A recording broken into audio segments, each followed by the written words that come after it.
Hi friends, good morning. Welcome back to my channel.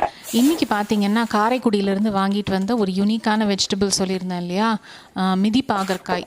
அதனுடைய recipe தான் இன்றைக்கி நான் உங்ககிட்ட காமிக்க போகிறேன். இது வந்து ஒரு தொக்கு மாதிரி செய்யலாம் அப்படின்ட்டுருக்கேன். இந்த மிதிப்பாகற்காய் பார்த்திங்கன்னா உங்களுக்கு கொடி மாதிரி கீழே வந்து படர்ந்து போகும். பார்க்குறதுக்கு இவ்வளோ சின்ன சின்னதாக இருக்கும், சீக்கிரம் பழுத்துரும். அதனால் வந்து நீங்கள் வாங்கின உடனே செய்தால் இது பெட்டர். பிஞ்சாக இருக்கிற பாவக்காயில் அந்த மாதிரி தலையும் வாலும் கட் பண்ணிவிட்டு பொடியாக நறுக்கிக்கோங்க. கொஞ்சம் பழுத்து இருந்ததுன்னா உள்ளே இருக்க விதையெல்லாம் எடுத்துகிட்டு நம்ம அதுக்கப்புறம் இதை வந்து பொடியாக நறுக்கிக்கலாம்.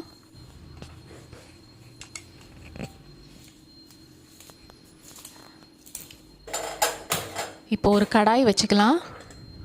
நான் இதுக்கு வந்து இன்றைக்கி நல்லெண்ணெய் தான் யூஸ் பண்ண போகிறேன். எனக்கு தொக்கு மாதிரி வேணும் அப்படின்றதுனால இது நல்லெண்ணெயில் செஞ்சால் ரொம்ப டேஸ்ட்டாக இருக்கும்.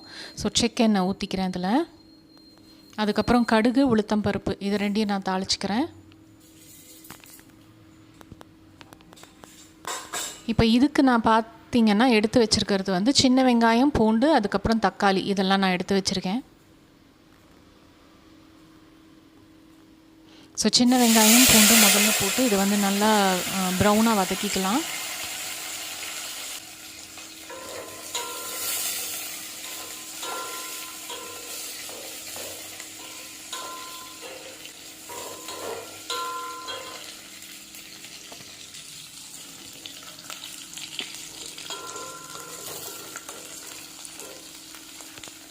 வெங்காயம், பூண்டு நல்லா வதங்கி வந்த பிறகு நம்ம எடுத்து வச்சுருக்க தக்காளி அதையும் நம்ம சேர்த்துக்கலாம். கூடவே நான் உப்பு போட்டுக்கிறேன், தக்காளி மசிஞ்சு வரணும் அப்படின்றதுக்காக.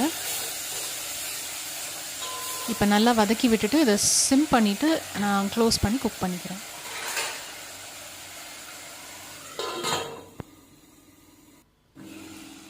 இப்போ நல்லா மசிஞ்சு வந்துருச்சு. இதுக்கு தேவையான மசாலா பார்த்திங்கன்னா நான் வந்து மஞ்சத்தூள், அதுக்கப்புறம் சாம்பார் பொடி போட்டுக்கிறேன்.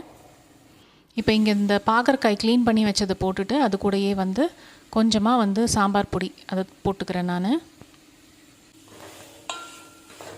நல்லா மிக்ஸ் பண்ணி விட்டுக்கோங்க. இப்போ இதுக்கு தேவையான அளவு தண்ணி நம்ம ஊற்றி க்ளோஸ் பண்ணி குக் பண்ணிக்கலாம்.